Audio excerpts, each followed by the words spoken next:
Gas to quell anti-government protests in the southern city of Blantyre. Hundreds of protesters took to the streets to demonstrate against alleged corruption and economic mismanagement. Protesters are demanding that President Lazarus Chakwera's administration act on its election promises that included creating 1 million jobs and ending hunger. The promise of 3 meals a day has failed to materialize, and instead, prices of fuel, food and cooking oil have skyrocketed. Friday's protests turned violent as a pro-government group also moved in to stop the march across the city. Some businesses and government buildings were closed as a result. In June last year, Chakwera unseated former leader Peter Mutharika in an election rerun. This was after he pledged to curb corruption and rebuild the ailing economy. Malawi's consumer price inflation has rose to 9.8% year-on-year in October from 8.9% in September.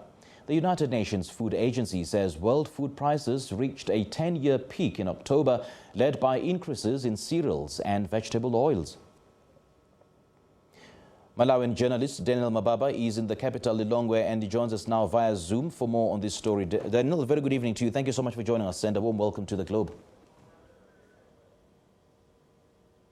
Thanks for having me. First of all, give us an update of how the situation on the ground is.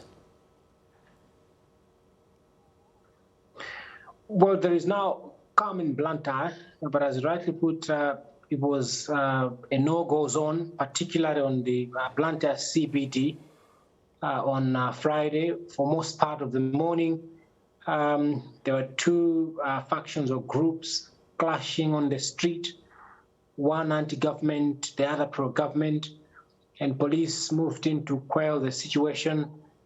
People burning tires, pelting stones at the police. We are hearing reports of a few people being injured, some hurt, and are receiving medical attention at different hospitals. But as of today, there was calm on the street with people and businesses returning to normal.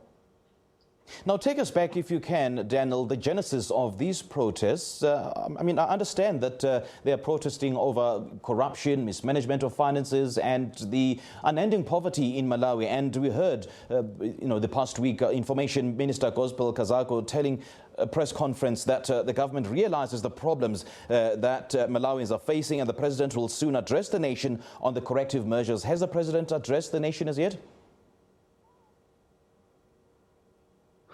So the president has not addressed the nation yet, but he did touch on some of the pertinent issues of concern that people are raising when he returned from the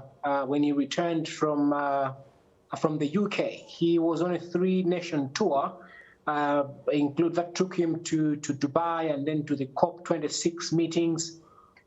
On return, he did acknowledge that people are concerned, people are frustrated at the pace things are going. He did acknowledge the fact that some of the campaign promises that they made back in June elections 2020 have not materialized, and he says he understands the pain that people are going through, but he fell short of outlining what his government is going to do to get this situation done with. The president also indicated last week that he asked people in this country to remain patient.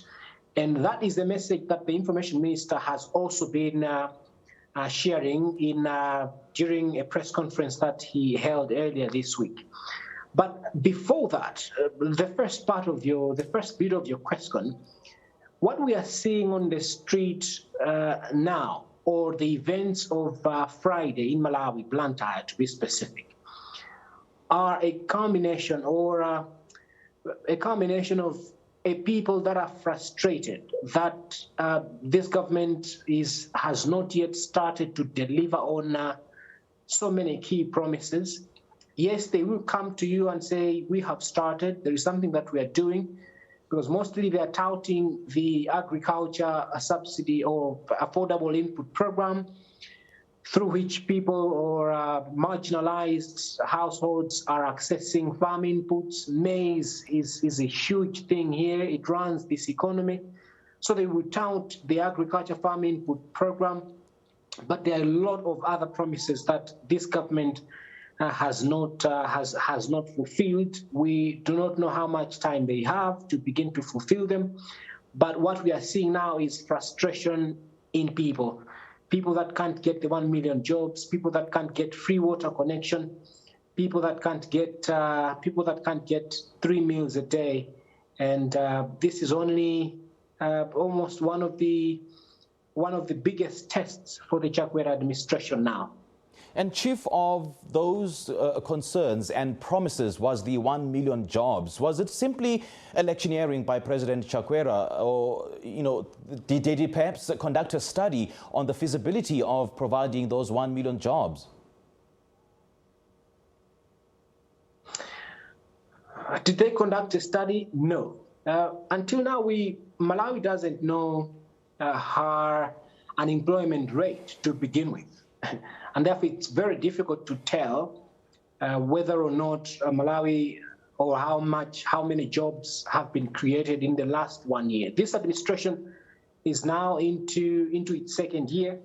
It clocked 1 year in June, but it doesn't know. We still do not know how many jobs have been created. There is just a general feeling that with COVID-19 hitting so hard, a lot of people in thousands have lost their jobs. And therefore, that to bring in the promise of 1 million jobs, people think that is not happening.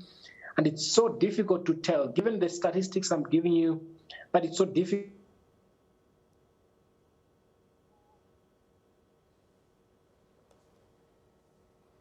Hi, Daniel, are you still with us?